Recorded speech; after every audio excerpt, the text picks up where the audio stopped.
Monday. It is a new week filled with a bunch of more new sports stories. Should Devin Booker have say in the next Phoenix Suns head coach? And if not, who should?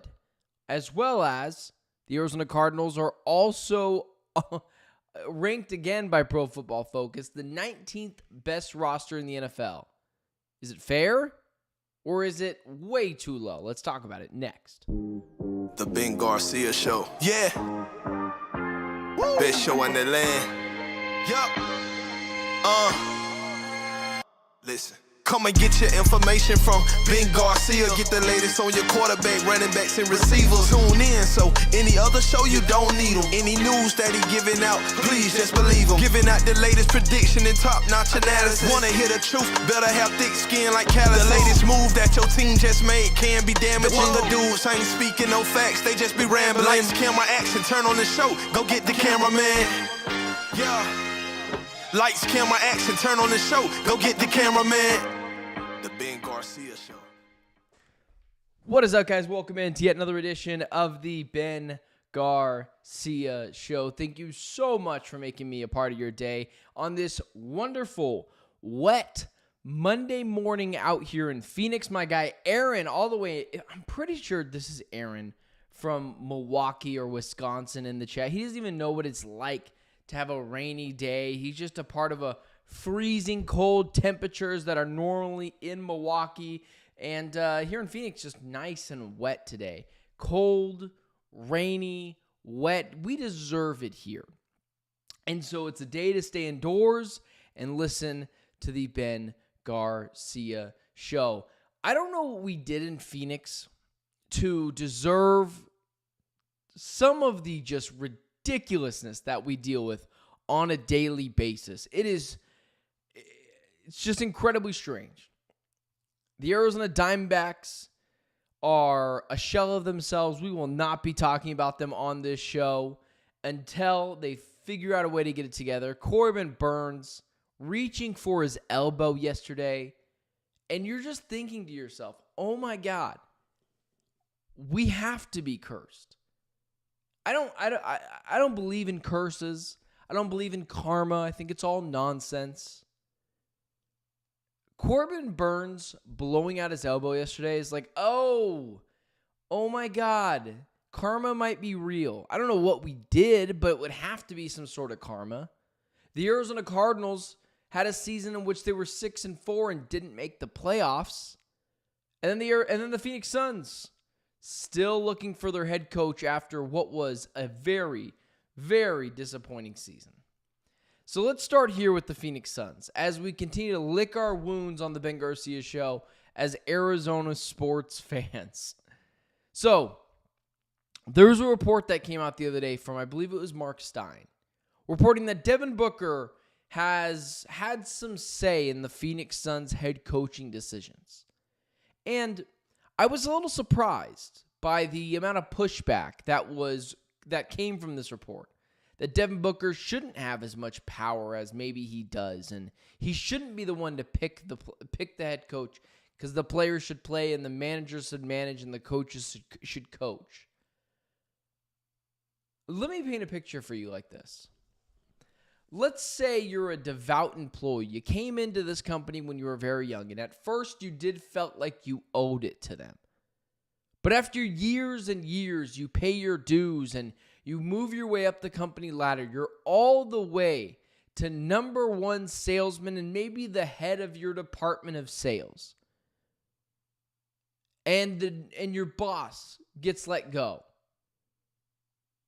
And the CEO and the managers and however that would look like decides they're going to hire a new boss and they don't care about your input. How would that make you feel?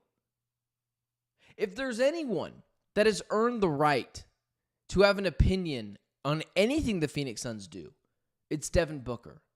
And I've seen the pushback on he wanted Kevin Durant here. Well, Kevin Durant wasn't a colossal failure.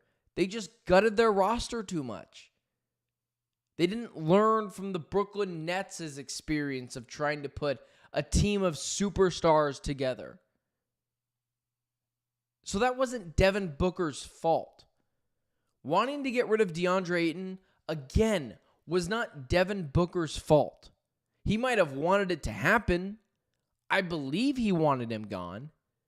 But he didn't ask for them to trade Toumani Camara and get Grayson Allen back in a deal. That's not on him. Devin Booker has preferences. What the Phoenix Suns do to accommodate those preferences are on the Phoenix Suns. Yeah, does Devin Booker need to understand that maybe trading DeAndre Ayton at that point in time wasn't the best thing for them to do? Sure, and he probably should have sucked it up and figured it out for the rest of the season. But that's not on Devin Booker that James Jones gave up the farm once again.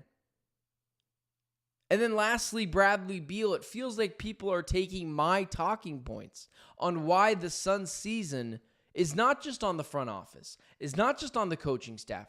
It's on Devin Booker and Kevin Durant. Because I kept on saying all year long, well, they wanted DeAndre Ayton gone, both of them. That was wildly reported. No matter what you say in the chat, it was reported.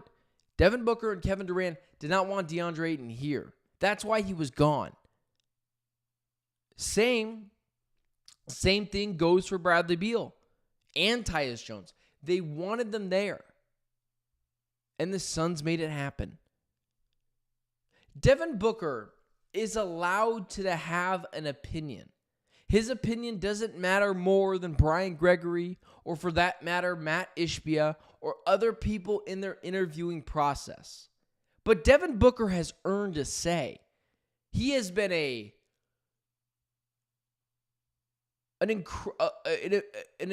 just a ridiculously reliable soldier to this team, and has been loyal and has stuck through it with you through thick and thin.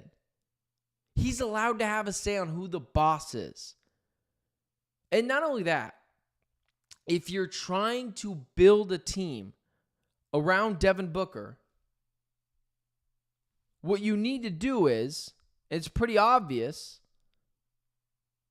you have to, at times, give in to what his demands are. Now listen, you can point to the Giannis Antetokounmpo way of thinking and saying, oh, they gave him his head coach, and Adrian Griffin was fired halfway through the season because he didn't get along with Giannis. Sometimes players have too much say. I'm not asking to give Devin Booker full autonomy of the Suns organization. But the Lakers hired the coach that LeBron wanted in J.J. Redick. You don't think that when the Pacers are hiring a head coach not going to Tyrese Halliburton? You don't think that when Joe Mazzulla was promoted in the Boston Celtics organization that they didn't ask for Jason Tatum's input? Of course they did. It would be malpractice not to. Now, going the Giannis Antetokounmpo route where you just do everything your star player says is the wrong way to conduct business. And if you don't go with Devin Booker's preferred hire, that's okay. But you need to make him felt listened and valued, because that's how you lose star players. If you don't go with this candidacy, have a good reason for it. But to be fair, Devin Booker has had favorites before in the past, and you could argue both of those coaches should have been the head coach for the Suns after what went down with the coaches that they did hire. Devin Booker wanted Kevin Young. Yeah, you have issues with Kevin Young now, but you can't co-head coach something. That falls on Frank Vogel. Kevin Young had an offense that people did like, but he was the head honcho. He couldn't just barrel through people. So Kevin Young now, I don't know, Sweet 16 appearance with BYU, and now is the number one recruit coming to BYU next year. He's doing something right. And I'm not saying he was the next Eric Spoelstra, but there's a good chance he was better than Frank Vogel. And there's no arguments for the second one. Booker wanted Chauncey Billups over Mike Budenholzer. Chauncey Billups just got a contract extension. Mike Budenholzer just got shown the door 4 seconds ago. It's like Kyler Murray in the NFL draft. Once he just keeps on showing that he just keeps on hitting on player after player after player that he likes, maybe let the dude have a seat at the table. And because of Devin Booker's loyalty to the team and his consistency on the court, he's owed a seat at the table. He's owed an opinion. And it's kind of crazy that there was any pushback on this. If you want Devin Booker to stick around, make him feel like he continuously owes you.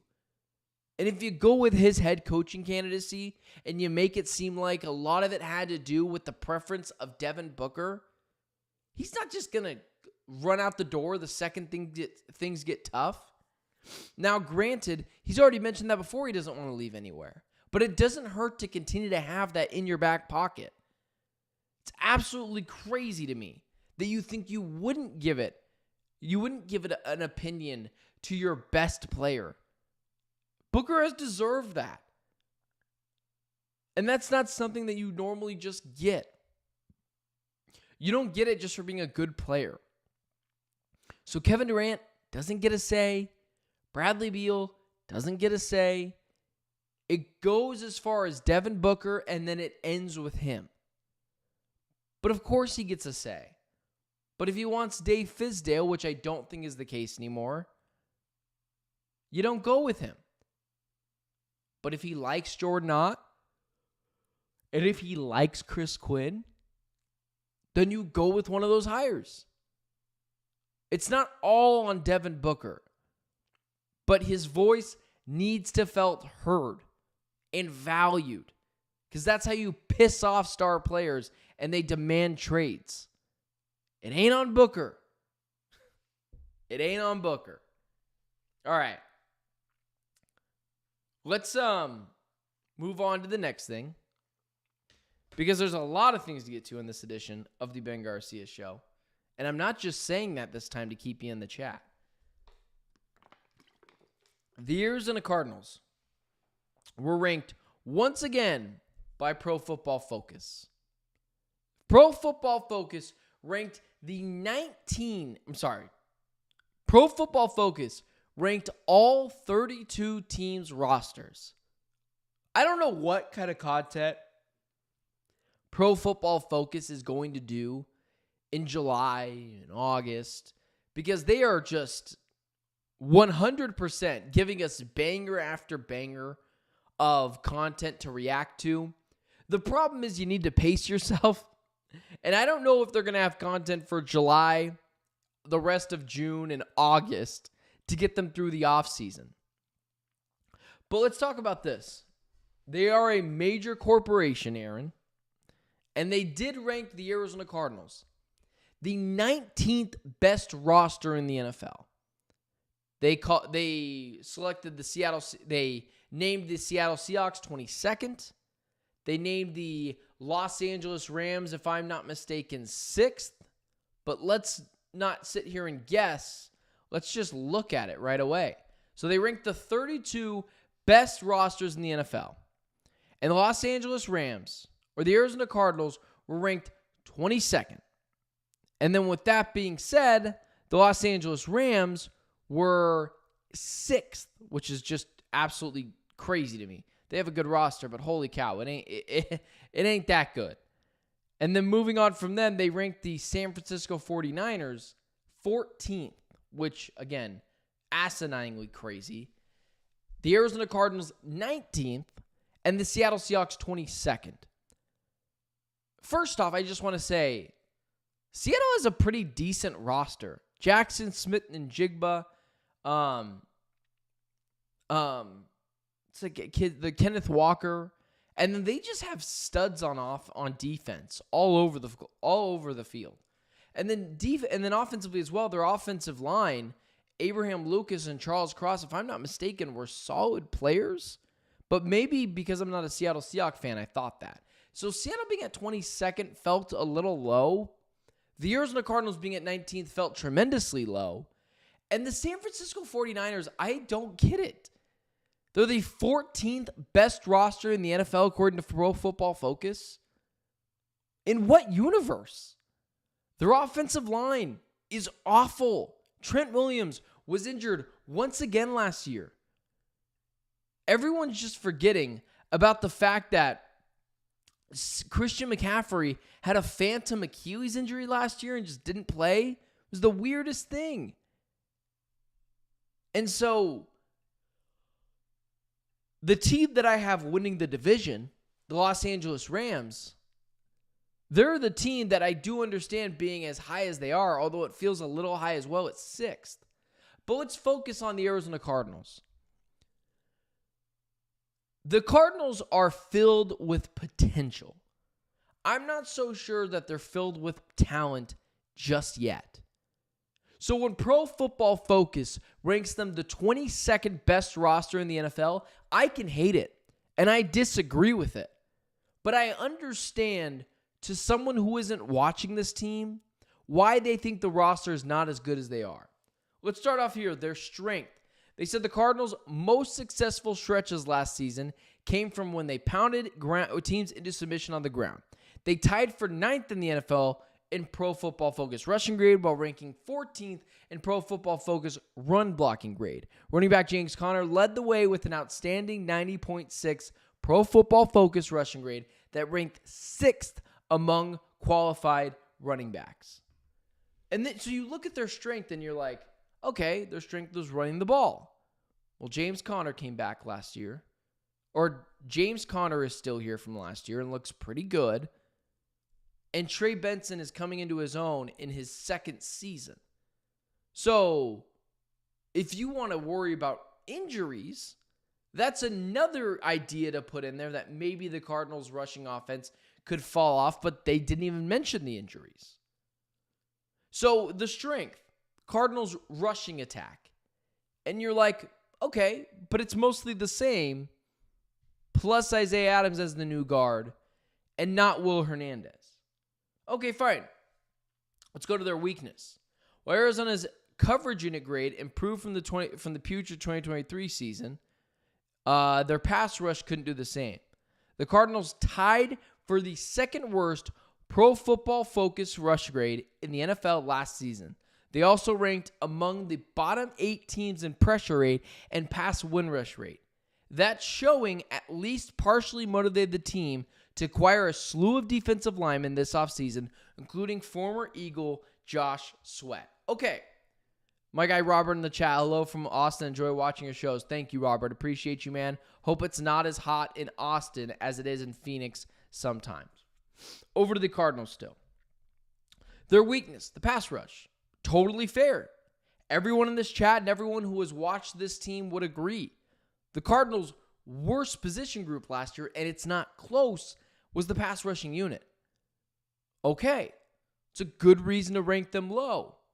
Until you remember, it's a completely revamped defense for the Arizona Cardinals in 2025. Calais Campbell, Dalvin Tomlinson, Walter Nolan, Jordan Birch, Baron Browning, Josh Sweat. It's not even the same players on the line anymore. You're talking about a player like Dante Stills, who was a good player for the Arizona Cardinals last year, probably not even making the roster. This is where I think the national media is just lazy. Where they look at the Arizona Cardinals roster and you're like, wait a second. Why in the world would this be the 19th best roster? The San Francisco 49ers are ranked the 14th best roster in the NFL, and the Los Angeles Rams are ranked the 6th best roster in the NFL. The Rams, I would agree, is a little better, but not 15 plus spots better. And the San Francisco 49ers, you're talking about an old George Kittle. You're talking about an injury-prone Trent Williams and Christian McCaffrey. Brandon Ayuk, who's coming back from a torn ACL. Fred Warner's awesome. Outside of that defensively, Deommodore Lenoir's good. But outside of that, the defense is putrid. The offensive line is putrid. And I still think there's questions about Brock Purdy. This is what I mean by the Arizona Cardinals are still playing behind the 8 ball. My guy Benjamin in the chat, thank you. I appreciate you watching the shows as well. I wish I could highlight the comments on the screen. That'd make it easier for when I post these later and people just think I'm talking to myself. But either way, the Arizona Cardinals roster is underrated at the 22nd spot, according to Pro Football Focus, who ranked all the rosters in the NFL last year. Pro Football Focus ranked them 22nd. I guess I should say, out of all the rosters in the NFL last year, Pro Football Focus ranked the Arizona Cardinals 22nd. I understand that because you don't know what the Arizona Cardinals did to reshape their team. The strength, of course, the rushing attack. Totally fair, but James Conner and Trey Benson are coming back next year. They should be keeping that strength in 2025. The weakness, the pass rush, totally get it. But it's a revamped pass rush now with Calais Campbell, Dalvin Tomlinson, Walter Nolan, Baron Browning is still here. Zaven Collins is still here. Josh Sweat, Jordan Birch are here. So sure, maybe to the random person looking at the Cardinals roster, you're like, yeah, we'll see. I couldn't be more confident in the Cardinals pass rush in 2025. And so when I see Pro Football Focus ranking them the 22nd best roster in the NFL, because their weakness being the pass rush spot is such a big deal, sure, I guess I would agree with that. But it's completely revamped. And so I'd say this. The Cardinals roster that is ranked 19th right now, according to Pro Football Focus, will be a bona fide top 10 roster in the NFL with upside of being a top 5 roster in the NFL by the end of the 2025 season. We know how revamped this defensive line is. Calais Campbell, Walter Nolan, Jordan Birch, Josh Sweat. It's a completely different line. It's not even the same team anymore. James Conner, Trey Benson come back, which was their strength last year, rushing the football. And then you talk about the talent like Michael Wilson as their second best wide receiver. And you talk about Will Johnson, who feels like a first-round steal. Kyler Murray, who has all the talent in the world. So sure, when other organizations rank them one of the worst rosters in the NFL, I'm telling you as someone that watches this team each and every game and pays attention closely to what they do with the roster, by the end of the season, whether the Cardinals are sure if they have the right quarterback or not, they're going to know that they have the right roster. This is going to be a bona fide top 10 roster in the NFL with top 5 upside. Budda Baker is still here. Rabbit Taylor Demerson is still here. Jalen Thompson, Will Johnson, Garrett Williams is one of the best slot corners in the NFL. A completely revamped defensive line headlined by Calais Campbell, Walter Nolan, Jordan Birch, Josh Sweat, who are all 10 times better than what the Cardinals had last year. And then offensively, McBride's a top 3 tight end. Marvin Harrison Jr., I believe, will be a top 10 wide receiver by the end of this season. Michael Wilson will explode into his own. And then Kyler Murray, I believe, will have the best year of his career in 2025. So the Cardinals' theme is continue to be looked over by other organizations, and that's totally okay. So don't get frustrated when other people don't give them the respect that, let's be honest, they haven't earned yet, but they absolutely will. And this is a great place for the Arizona Cardinals to be. For what was an awesome offseason, they need to be completely and utterly reminded continuously that they haven't earned anything yet. And it allows that to bake in their minds and continues to allow them to have a breakout season in 2025. So not even a top 20, not even a top 20 roster according to Pro Football Focus, but by the end of the season, they'll be a top 10 roster in the NFL. And that's where I go with that. Let them think, let them write what they want. The Cardinals will show everyone by the end of 2025. All right, guys, I appreciate you guys for making me a part of your day, watching the show, commenting, liking, all of you guys, Aaron, Benjamin, Robert, all you guys in the chat this morning. I think Michael was in here for a second as well. Every day, 10 a.m. Eastern Standard Time, 7 a.m. our time here in Arizona. And from a wet Phoenix, Arizona, I bid you adieu. And until tomorrow, well, I guess I should say, follow me on all social media platforms at Ben Garcia Show. Like, comment, subscribe to this channel, and reach out to me on any social media platform. I would love to debate with you guys and comment back at stuff with you guys. So I appreciate you guys making me a part of your day. And I will see you guys tomorrow at 7 a.m., 10 a.m. Eastern Standard Time.